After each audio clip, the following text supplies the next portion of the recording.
Introducing Xbox One. When a gamer buys a PS4 disc, they have the rights to use that copy of the game. Xbox, go home. TV. Games such as Call of Duty Ghosts, FIFA, and Madden. Call of Duty. PS4 gamers that aren't PS Plus members will be able to enjoy the single-player games for free. Hello there, Servum17 once again. This is more of my E3 coverage, late but still relevant I believe, and this is me going over the Microsoft conference. So I think Microsoft were the first conference to go forward, and they had a lot of weight on their shoulders to see if they could prove that their system was going to be worthwhile, thanks to the awful policies that they were releasing previous to E3, and the travesty that was the reveal, which they did nothing but talk about television. And the main goal for this press conference from me when I was sat watching it was that they didn't mention television again. And luckily enough, they didn't. They didn't specify too much about TV, and they dodged a bullet from pretty much every single voice on the internet. But there was quite a lot of stuff that they did show, and the first one that came, blisteringly onto the screen was Metal Gear Solid 5. So the first one was Phantom Pain. Metal Gear Solid 5, folks. The Phantom Pain is looking pretty great. And the trailer was interesting because there was two different trailers, and I watched the second one after the press conference, and the second one was real torture-y. Really, like a woman getting hit with electrical sticks and stuff. A lot more brutal than the thing that they showed. But what they did show, Jesus Christ, it looks amazing. Like, there's no words for it for me, because I am I am such a fanboy when it comes to Metal Gear. It's not even funny. Like, I played the Metal Gear Solid 2 demo probably more than I've played any other game ever. I put so much time into that demo, it's not even logical. But I've always been a massive fan of Metal Gear, and I didn't like Metal Gear Solid 4. I thought 4 was weak. And it was purely from a story perspective. The gameplay was some of the best it's ever been, and just as a game, I thought it was great, but I play Metal Gear for story, which is not something I always do in games, and on that one, it just really let me down, except for the very ending. The ending was great, but everything before that, I don't know how often I've been over this in videos, but to sum up why I didn't like most of my time with that game in the story, Snake was a fucking parrot. Like, it was obnoxious. In the previous games, when somebody said something, he would know what it meant, and he would explain it, and he would feel like he was valid and part of it. In that game, he repeated everything people said so that it would give them an excuse to give you some more exposition. And it got to the point where he said one fucking word in every conversation. It was repeating some poignant part of the plot that they would go on a massive monologue about, and God, it bugged me. It bugged me so much. But this new one, they've announced that David Hayter's not voicing Snake, which makes me very sad, but they've also tickled another part of my fanboyism, which is Kiefer fucking Sutherland. I love the guy, I'm a massive fan, and his voice is enough. I can't wait for that, because he's such a good actor. It's going to suit the game really, really well, and it's going to be super interesting. It's portraying the story of Boss. It might be linking up to the beginning of Metal Gear on the NES, where Outer Heaven is founded and everything. It's looking kind of crazy. There's horse stealth, which makes no sense at all, but I love it. There's driving vehicles. There's sneaking through villages with ridiculous looking visuals. The game looks so goddamn good. The lighting was superb, and it's going to be visceral. There's a guy with a skull face that makes no sense at all. He just looks like something ridiculous, like out of wrestling, and stupid Metal Gear stuff like, she has no tears left because she's called tearless, and just all sorts of madness. That is why you play these games, because they're fucking stupid and because they're glorious in their stupidity. One thing that it does need to be addressed, which a lot of these press conferences really confuse me with, is Metal Gear Solid 5 is not a Microsoft exclusive.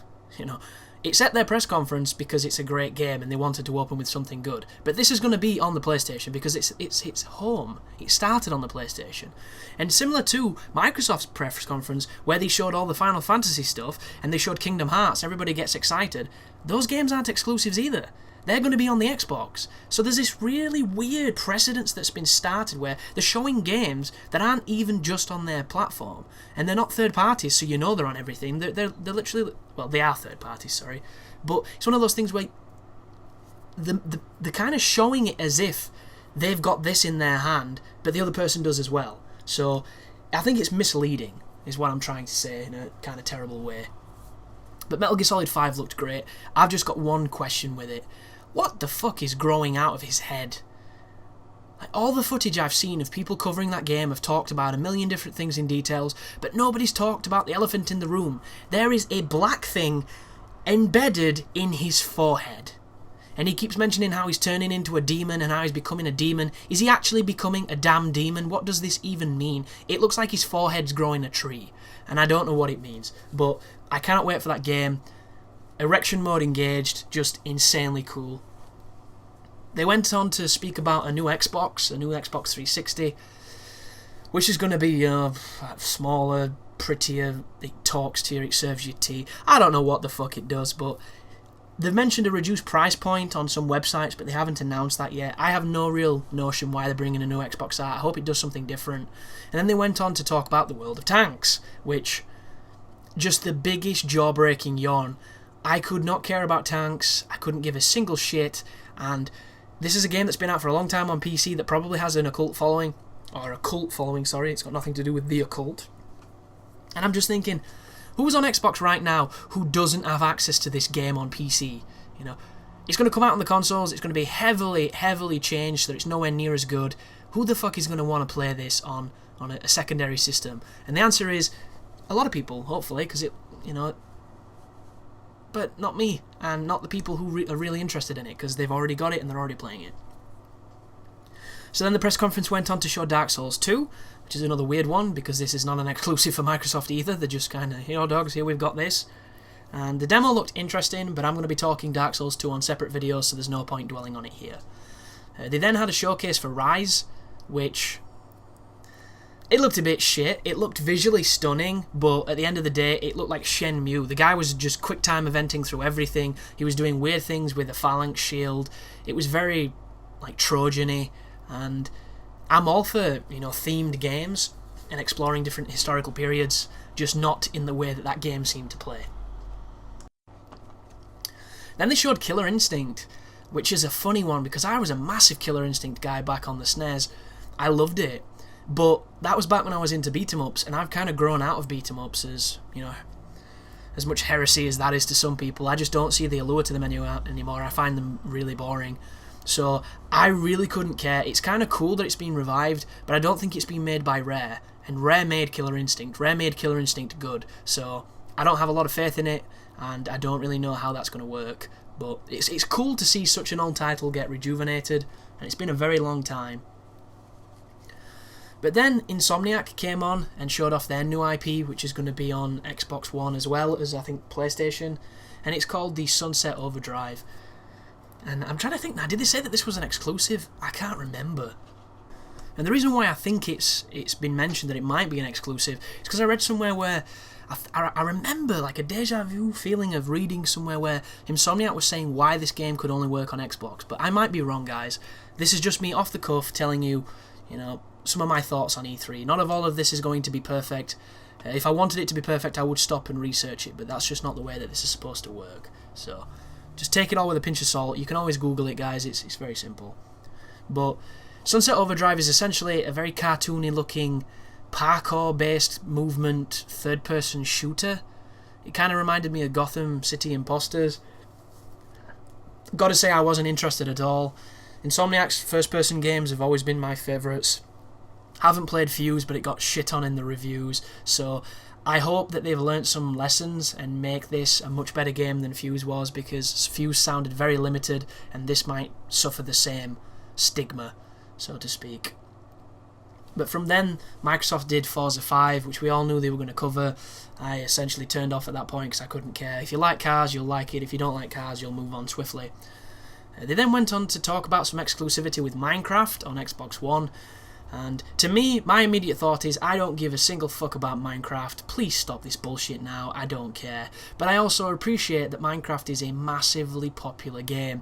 It sells so much. It's got, like, look at YouTube. This thing is funding people's YouTube careers because there's such an interest in this game. And even though I don't like it, does not mean that there is not a market for it. So I understand completely why Microsoft are putting a push on it, because it's making them bazillions. But at the same time, I'm just thinking, this is a game that is essentially like Paint. This is fucking Lego. Digital Lego for people who have creativity, and people who don't have to download other people's creativity. It's just not my thing. Then Remedy came on and showed Quantum Break. They showed a little bit more gameplay this time. I'm not going to go too much into this because I'm going to highlight this game specifically because I'm really excited for it and I'm super stoked for it. I'm also going to go over Metal Gear Solid 5 in a different video too because that's another game that I'm super stoked for. But D4 is a game from Swery75, is it? He's the guy who did Deadly Premonition. He's known for being a kooky game director who makes generally bad games that are kind of amazing at the same time. This is going to be an arcade game that's kind of a murder mystery, and I think it's going to be released in sequential order akin to The Walking Dead. I don't know too much about it because they didn't show too much. Then they showed Project Spark, which, once again, the cynic in me always comes forward. Objectively, I realise this is really cool for people who are creative and for people who just love to do things along the lines of getting into game design or getting into a simplified tool set to create things, independently. And it is a cool thing, but to me, it will always be the developers creating a bunch of tools instead of a game. And I don't really know too much about this. It looks cool. Potentially, it could be really great. And the people that this is aimed at, the target demographic, are probably going to love the shit out of this. Like, I got into RPG Maker, and for a year of my life, I did nothing but obsess over it, and it was a cool time. It's just one of those things where it's not a game. At that point, it's not a job, but it's not a game anymore. It becomes something else. It's like a creation process, and I think that's where my disconnect is with these kind of projects, but it looks cool. Then they mentioned the smart glass epidemic, which I couldn't give a fuck, man. I don't want to use a tablet, I don't want to use a Surface. I've got a TV, a pad, let me play my games. Then they mentioned the DVR function, which is the ability to record, which is interesting, but we don't know the quality. They then showed you the ability to edit using Kinect. I'm sorry, fuck that. There was zero control on that screen, it looked like an absolute abortion. And then they mentioned the Twitch partnership, which is huge. This is really big, this, guys. And I think it's exclusive to Xbox One, and it's a shame because it sucks that Sony won't be able to use this, because Twitch, as a streaming site, is number one. And when you're number one, it's hard to go to like fucking Ustream or one of those other ones, because it's not the same. It really isn't the same. But that is pretty crazy news, and I don't really know what it means, but there's a couple of things I would love for it to mean. Like, if I can get my stuff on the dashboard, like my content on YouTube on the dashboard, or able for people to watch it, or even stream directly to the dashboard, stuff like that, that's a cool idea. Also, this idea of giving another player control over your game, which I think has been mentioned by Sony. I'm not too sure if Microsoft mentioned it, but I'm just going to put it here because I've just remembered it. That could allow me to help people on games as a service, which could be really, really cool. And I'm not too sure how it would work, but it's a future that is kind of awesome if it could work out in some kind of financial way. But it's cool news anyway. Then they had technical problems when they showed the demo for Crimson Dragon, which is coming from the people that made Panzer Dragoon, and it looks really, really good, but you had no sound, so it was really disappointing for those people, because their E3 showcase did not get its full dues, which is bullshit. And then they showed Dead Rising 3, which looked nothing like Dead Rising at all. It looked more like The Walking Dead, and I couldn't give a single fuck. Then they showed The Witcher 3, which looked really nice, and I still haven't played The Witcher 2, but a lot of buzz around The Witcher 3. Sounds like it's going to be a fantastic game. I might cover it on the side just to go through maybe a commentary of what they showed, because I'm interested in that game myself. Then they showed Battlefield 4, which is not exclusive again. It's one of those things that's going to be on all consoles. It looked like your standard military, everything's blowing up, shoot a load of guys, here's a jet flying across the screen, here's a boat, here's some water, here's a rubber dinghy. Couldn't really care, I'm so burnt out, it's not even funny. And then there was like a giant trailer for a dude walking through sand wearing like a veil, or wearing some kind of Inverness, or robes akin to a poncho. And it turned out it was Master Chief, so there's a new Halo something coming, which, if you like Halo, that's great news. If you don't really care for Halo, you couldn't really care. Then Black Tusk showed a new IP, which was just a dude stealthing some things. It was the most, just ubiquitous thing you could have seen. It was everything that's ever happened in gaming in a trailer with fancy visuals. You're not winning any audiences with that showcase at all. And then they showed Titanfall, which is Respawn Entertainment's new game. The people who were fired from Activision, who made, Call of Duty, a lot of them have made this new game, and it's primarily a multiplayer title. It looks so interesting and so different that I think this thing could have a chance of being something big. And the biggest thing about this game is it's exclusive, and that is kind of crazy. I don't understand why it's exclusive. I assume it's because it was bought by the rights by Microsoft, but still, I'm going to cover this in a separate video because this game just looks crazy, and it doesn't seem like it's going to have a conventional single player, but as far as multiplayer games go recently, they are extremely successful. They're successful for a reason, and this game has no excuse not to really kick up some dust when it lands. So the final thing on the Xbox press conference before I wrap up here, because I've ran on much longer than I wanted to, but it would appear that Microsoft presented more games than the Sony did, which I suppose is true, even though I didn't go over the indie stuff on Sony's, which was the bigger part of their conference. But they mentioned that Xbox One will launch in November in 21 territories, which sucks for Polish people, because that's not one of the territories, and it will come at a price range of $499, 499 euros and 429 pounds, which is terrible news. That is very, very expensive, and the Europeans are getting fucked, dude. It's not even funny. $499 in my money, in sterling, is like maybe 360, 370, 370 pound, something like that. It's significantly cheaper because the exchange rate is different. The euro is stronger than the pound, so to have that the same as the dollar, that is the equivalent of the American console being like $600. It's unbelievable how much that is. It's just baffling. And then the English one looks like it's, give or take 70 quid cheaper, when really our money is a bad exchange rate, so it's cheaper, but it's not by much. Well, actually, it's not cheaper at all, is it? It's more expensive. But still, euros. Wow, get your money right, guys. That's insane. That right there is the biggest trip up they could have done, because Microsoft has to have something up their sleeve, because what they've shown is not a €500 console. They don't have enough services. Like, they seem to think they've got this trump card of awesomeness, and they haven't shown it. And I have no idea what they think they've got up their sleeve, but as a consumer, there's a lot of games on here that I want to play, but this is not a console that I want to buy.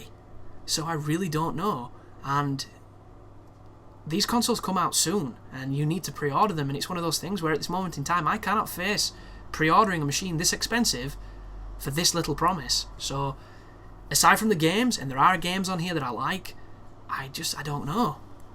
Very strange times, folks. But thanks for watching, and you take care now.